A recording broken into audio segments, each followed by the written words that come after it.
Hello বন্ধুরা, তোমরা কি আমার মতো রুটি শুটি করতে ব্যস্ত নাকি? হ্যাঁ, আমি রুটি শুটি করছি। দেখো, রুটিটাকে এত চাপা চেপেছি, রুটিটা প্রথম থেকেই আঁচটা একটু কম ছিল, তো রুটিটা একটু ড্যাংরামো দেখছে। তো চলো, যাই হোক, রুটিটা সেঁকে শুকে এপিট ওপিট করে ভালো করে তা সেঁকে নিচ্ছি। আমার সব কটা রুটি হয়ে গেছে, আর দুটো বাকি আছে। আজকে রাত্রিরে বেশি কিছু করবো না, একটু ডাল আলু চচ্চড়ি করেছি সাধারণ মতো, আর রুটি। দেখো, রুটি হয়ে গেছে, পুজো আসছে তো একদম হালকা হালকা খেতে হবে, যাতে পুজোর সময় একটু রিচ খাবারটা বেশি খাবো, সেই আশাতেই এখন হালকা খাবো।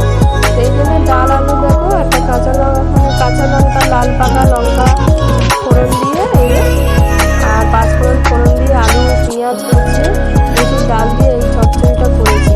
খুব সুন্দর লাগে বন্ধুরা, একটু ঘি পারলে ঘি দিতে পারো, আমি রাত্রিরে ঘিটা দেবো না। একটু জিরে ভেজে গুঁড়ো করে দিতে পারো। দেখো, এটাই রুটিটা কত সুন্দর ফুটে একদম ফুলকো ফুলকো হচ্ছে লুচির মতো, দেখলে? অন ক্যামেরায় সবাই একটু বিগড়ে যায়। তো আজ রাতে আমাদের এই একটু শসা কুচি আর পেঁয়াজ কুচি দিয়ে দেবো, স্যালাড দিয়ে গরম গরম রুটি, আর সবিন কষা আছে দুপুরে। তো শুভরাত্রি বন্ধুরা, সবাই ভালো থেকো, সুস্থ থেকো। আমার